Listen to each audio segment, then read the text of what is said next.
तो कई बार बड़ा मजेदार काम होता है कि आपने देखा होगा कि जब हम खुद की गुदगुदी करें तो गुदगुदी नहीं होती, लेकिन अगर कोई दूसरा गुदगुदी करे तो हमारी गुदगुदी होती है। इसमें पहली बात तो ये है कि जब कोई दूसरा गुदगुदी हमें करता है तो सोमेटोसेंसरी जो रिसेप्टर होते हैं, जो हमारा कॉर्टेक्स रीजन है, ठीक है, इसमें क्या होता है कि जब कोई हमें दूसरा अचानक से गुदगुदी करता है तो हमारी बॉडी को पता ही नहीं चलता कि कि हो क्या रहा है, तो अचानक से एक सेंसेशन होने लगते हैं, और सेंसेशन जब होने लगते हैं तो रिफ्लेक्स आता है, और रिफ्लेक्स जो होता है वो होता है लाफ्टर। लाफ्टर होता है तो ऐसा जब हम और दूसरी बात इसमें ये है कि जब हम खुद के ऐसा करते हैं तो ये जो सोमेटोसेंसरी जो रिसेप्टर होते हैं ये तो काम करते हैं, लेकिन दूसरी तरफ ये दिमाग को पता है कि सेरेबेलम बोलता है कि भाई ये तो तू खुद ही कर रहा है, तो इससे क्या होगा, ठीक है। तो ऐसे मतलब ये चीज़ें तो करती है, तो इसलिए जब दूसरा कोई हमें गुदगुदी करता है तो हमें गुदगुदी होती है, लेकिन जब हम खुद की गुदगुदी करते हैं तो ऐसा गुदगुदी नहीं होती। लेकिन काफ़ी समय से जो एवोल्यूशन होता आ रहा है तो उसमें भी जो गुदगुदी है वो भी तो दो तरीके से देखी गई है। पहली होती है वो होती है सॉफ्ट नेमनेस, और दूसरी होती है वो होती है कार्गलेसिस, ठीक है। और सॉफ्ट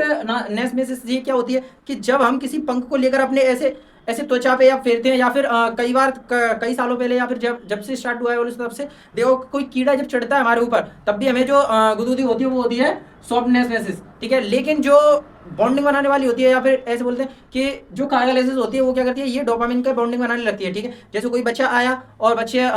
किसी के ऊपर चढ़ गया, या फिर उसको हम गुदगुदी कर रहे हैं या फिर वो हमें गुदगुदी कर रहा है, तो ये इसमें क्या डोपामाइन रिलीज होने लगते हैं, तो ये कार्गलेसिस वाली कहलाती है, ठीक है। लेकिन कभी कभी क्या होता है कि कुछ जो व्यक्ति होते हैं वो क्या होते हैं, उनके दिमाग से डोपामाइन बिल्कुल खाली हो गया होता है, या फिर बिल्कुल बेकार होते हैं, किसी काम के नहीं होते, तो कोई बच्चा उनके ऊपर आकर या फिर गुदगुदी करता है तो वो क्या करते हैं, उस बच्चे को पकड़ के साइड में बैठा देते हैं, डांट के अलग कर देते हैं, ठीक है। तो वो थोड़े अलग लेवल के व्यक्ति होते हैं, वो उधर जाना नहीं है, ठीक है। इसी तरफ ये इतना समझ में आया, तो यहाँ तक देखो। और अगर इसका कोई उदाहरण ले लें तो ऐसे देखो कि जब हम किसी कमरे में घुसते हैं तो जब कोई बच्चा दरवाजे के पीछे खड़ा होता है तो वो अचानक से हॉक करता है तो हम डर जाते हैं, ठीक है। लेकिन जब उसी जगह पे हमको पता है कि दरवाजे के पीछे बच्चा खड़ा है, ठीक है, और हम फिर भी कमरे में घुस के जा रहे हैं, तो हम उस बच्चे के हॉक करने से डरेंगे नहीं, क्योंकि हमें पता है, क्योंकि उसको